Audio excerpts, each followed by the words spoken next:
စားเสียရှာရင်ဝတ်เสียရှာရင်နေเสียအတွက်အလုပ်လုပ်ရင်းနဲ့ဒါလေးတင်ဘဝတစ်ခုဆုံးသက်သွားလို့ရှိရင်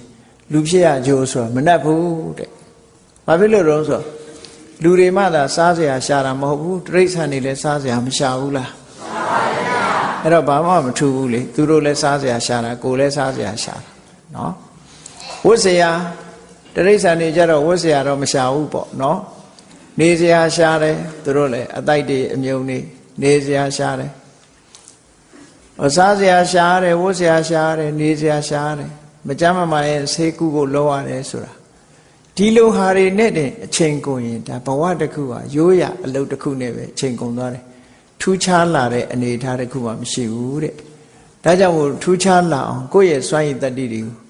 တဘဝပြီးတဘဝမြင့်လာအောင်မြင့်တင်ပေးဖို့လိုအပ်တယ်အဲ့ဒါလို့ဘဝတစ်ခုမှာလေ့ကျင့်မြင့်တင်ပေးတာကိုပဲပါရမီဖြည့်တယ်လို့ပြောတာကိုယ်စိတ်ဓာတ်ကိုကိုပြင်ဖို့လိုအပ်တယ်လူတွေဟာဒီအကြောက်တရားတို့အမျှော်တို့ဟာခောက်ရွကျိုးနေတာမျိုးဖြစ်တတ်တယ်ပေါ့ကြောက်เสียလည်းမလိုဘူးမျောနေเสียလည်းမလိုဘူးအရေးကြီးဆုံးကမျောလင်းချက်ထားလို့ရှိရင်အဲ့ဒီအတိုင်းဥတည်ပြီးတော့ဆန္ဒရှိရမယ်ကိုရှိတဲ့ဆန္ဒအတိုင်းလုံလဝိရိယနောက်ကလိုက်ရမယ်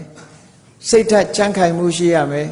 လှုပ်ပြီးဆိုတဲ့အခါမှာဆင်ញင်တုံတရားရှေ့သွားရှိပြီးတော့လုပ်ရမယ်လို့ဒီလိုဆိုလို့ရှိရင်လူတွေရဲ့စွမ်းအားဟာပြည့်လာပြီးတော့အောင်မြင်ကြီးပွားခြင်းဆိုတဲ့အကျိုးတရားကိုမရဘဲမနေဘူး